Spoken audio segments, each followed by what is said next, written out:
Le peuple de Guinée est en colère contre ses dirigeants ignorants du droit fondamental des citoyens. Depuis la malheureuse date du 5 septembre 2021, date à laquelle une malédiction s'est abattue sur le peuple de Guinée. Depuis lors, notre peuple est martyrisé par une gouvernance liberticide, de terreur et de non-droit. Nous appelons donc tous les Guinéens à rejeter cette Guinée de non-droit imposée par le CNRD. Nous sommes aujourd'hui dans une gouvernance de folie et de peur. Tous ces actes ignobles auxquels nous assistons aujourd'hui sont les conséquences de la peur démesurée des tenanciers du pouvoir. Ils sont aussi conscients de leur réserve par le peuple. Ils essayent donc de semer la terreur pour nous imposer la lâcheté, le silence et leur volonté. Face à ces dérives inacceptables en peuplocratie, il n'y a pas de solution alternative au courage. Alors, imposons-les notre courage peuplocratique.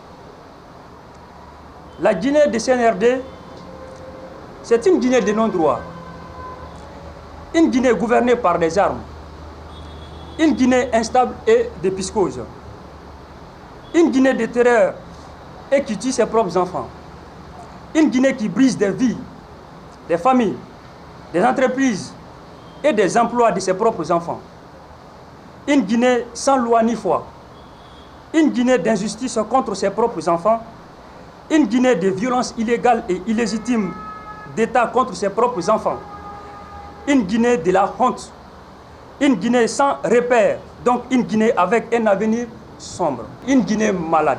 Nous constatons tous aujourd'hui la médiocrité qui caractérise la gestion de notre pays.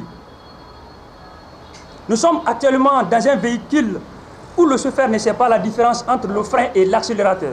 Combien de Guinéens, des parents, des frères, des sœurs, des chefs d'entreprise sont injustement incarcérés depuis cette malheureuse et tragique date du 5 septembre. Ils ont tordu le cou de notre justice. Les médias sont brimés.